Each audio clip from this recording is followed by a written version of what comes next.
வணக்கம். இன்னைக்கு வீடியோவில் நம்ம பொட்டுக்கடலை முறுக்கு எப்படி செய்கிறதுன்னு பார்க்க போகிறோம்.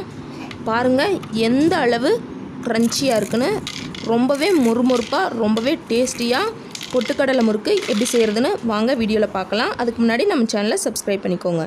ஃபஸ்ட்டு இந்த பொட்டுக்கடலை முறுக்கு செய்கிறதுக்கு 1/4 கப் அளவுக்கு பொட்டுக்கடலை சேர்த்துக்கிறேங்க. அதை ஒரு மிக்ஸி ஜாரில் சேர்த்து இதை நல்லா வலுவலுன்னு அரைச்சி எடுத்துக்கோங்க.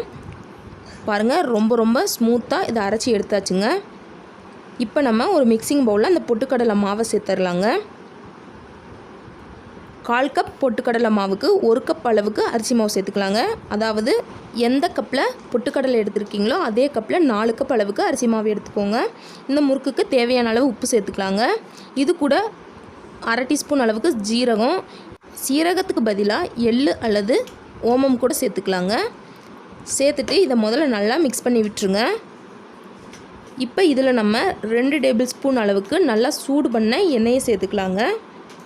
இந்த மாதிரி சூடு பண்ண எண்ணெயை சேர்த்து இதை முதல்ல ஒரு ஸ்பூனை வச்சு நல்லா மிக்ஸ் பண்ணி விட்டுறலாங்க.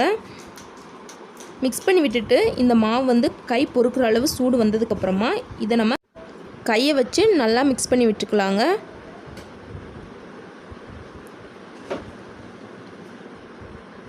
இந்த அளவு இதை நல்லா மிக்ஸ் பண்ணி விட்டதுக்கப்புறமா இதில் நம்ம கொஞ்சமாக தண்ணி சேர்த்து சப்பாத்தி மாவு பதத்துக்கு பிசைஞ்சிக்கலாங்க. தண்ணி கரெக்டான அளவில் இருக்கணும். அப்போ தான் முறுக்கு கரெக்டாக வருங்க.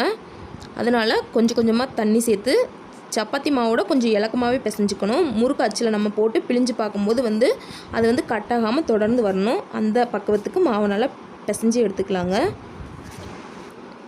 பாருங்கள் மாவு கரெக்டான பதத்தில் பிணைஞ்சு எடுத்தாச்சு. இப்போ நம்ம இதை அச்சில் போட்டு பிழிஞ்சு பார்த்துடலாங்க. முதல்ல அச்சுக்கு உள்ளே எல்லாமே நல்லா எண்ணெய் தடவி இருக்கேன். இதில் தேவையான அளவு மாவை எடுத்து உள்ளே வச்சிடலாங்க. இப்போ நம்ம இதை பிழிஞ்சு பார்க்கலாம் மாவு கரெக்டான பதத்தில் இருக்கான்னு. பாருங்கள் மாவு கரெக்டான பதத்தில் இருக்குது. இப்போ நம்ம முறுக்கு சுடுறதுக்கு இந்த மாதிரி ஒரு கரண்டியில் இந்த மாதிரி முறுக்கு பிழிஞ்சு எடுத்து அதை எண்ணெயில் போட்டு பொரிச்சு எடுத்துடலாங்க. இந்த மாதிரி கரண்டியில் பிழிஞ்சு எடுத்துக்கோங்க. இப்போ நம்ம முறுக்கு சுடுறதுக்கு தேவையான எண்ணெயை சூடு பண்ணிடலாங்க. எண்ணெய் இந்த மாதிரி நல்லா சூடானதுக்கப்புறமா அதில் நம்ம பிழிஞ்சு வச்சுருக்க முறுக்கை சேர்த்துக்கலாங்க. சேர்த்துட்டு இந்த முறுக்கு ஒரு பக்கம் நல்லா வெந்ததுக்கப்புறமா இதை திருப்பி போட்டு வேக விடலாங்க. இதே மாதிரியே 2 பக்கமும் நல்லா முறுமுறுப்பாக வெந்ததுக்கப்புறமா இதை நம்ம எடுத்துடலாங்க. எண்ணெயில் இருக்க சலசலப்பெலாம் அடங்குற அளவுக்கு வேகணும். பாருங்கள் நம்ம போட்ட முறுக்கில் ஒரு முறுக்கு நல்லா வெந்து வந்துருச்சு. இப்போ இதை நம்ம எடுத்துடலாம். இதே மாதிரியே எல்லா முறுக்குகளையும் சுட்டு எடுத்துடலாங்க. இந்த முறுக்கு ரொம்ப முறுமுறுப்பாக ரொம்ப டேஸ்டியாக இருக்குங்க. இந்த தீபாவளிக்கு கண்டிப்பாக இதே மாதிரியான பொட்டுக்கடலை முறுக்கை உங்கள் வீட்லேயும் ட்ரை பண்ணி பார்த்துட்டு எப்படி வந்துச்சுன்னு எனக்கு கமெண்ட் பண்ணுங்கள். இந்த வீடியோ உங்களுக்கு பிடிச்சிருந்தால் லைக் பண்ணுங்கள், ஷேர் பண்ணுங்கள். மறக்காமல் சமையல் செய்வது எப்படி நம்மளோட சேனலை சப்ஸ்கிரைப் பண்ணிக்கோங்க.